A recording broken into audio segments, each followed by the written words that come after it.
This is David Malingha, Bloomberg Bureau Chief for East Africa, and I'm joined today by Dr. Mo Ibrahim, the founder and chairman of the Mo Ibrahim Foundation. Dr. Mo, has the pandemic further weakened the democratic landscape in Africa? Yes, I think so. I mean, we were worried about democracy in Africa actually for some years.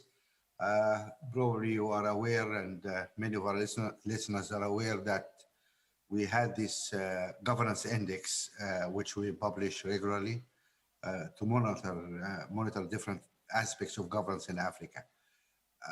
Things are improving really over the last 15, 20 years.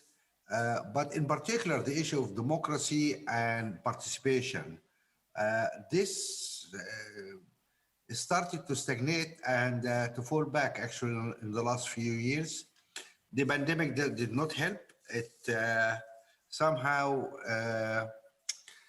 emphasized the autocratic instincts of some of our leaders, and there is also the global environment around us was not helpful because of what I'll call the rise of strong men across the globe. Actually, we can see a lot of those people around, and they're very tempting also for imitation by some of our guys. We had about 10, 12 elections in Africa last year. Was not really wonderful. We had seen bad elections in Uganda and in Burundi, and we see the claim on opponents and civil society. Some leaders used also the pandemic to ban and restrict the opposition.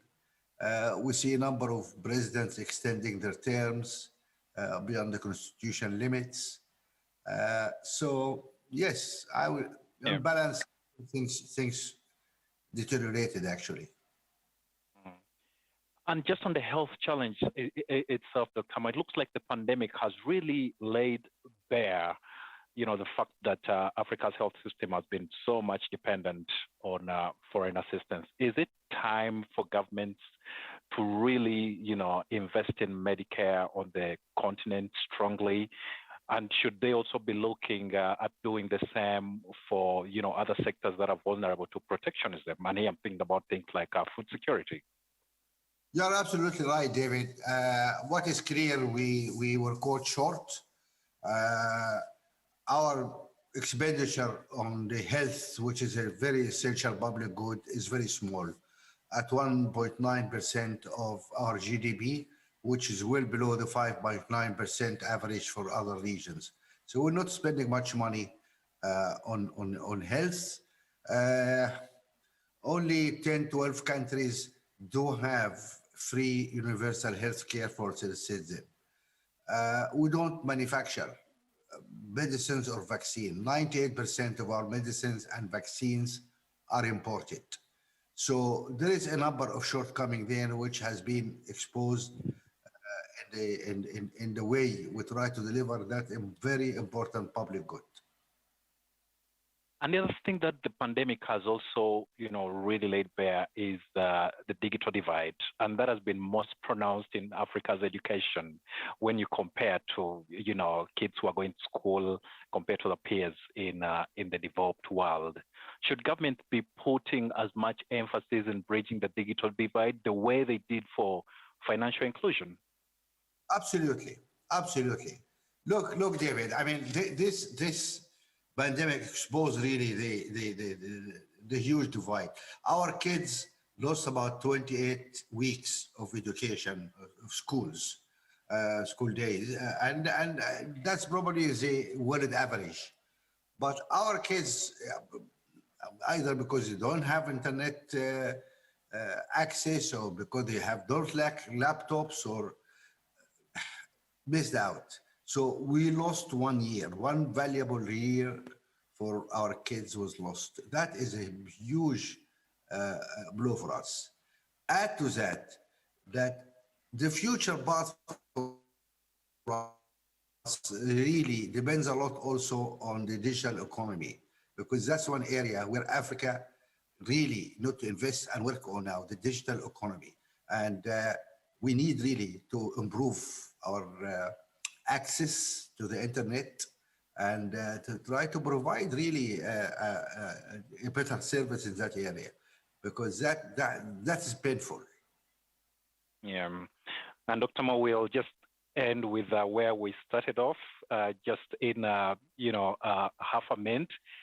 By and large, is the quality of leadership in Africa worsening, or is it improving from your vantage point over the years you have been doing the governance index? Please tell us.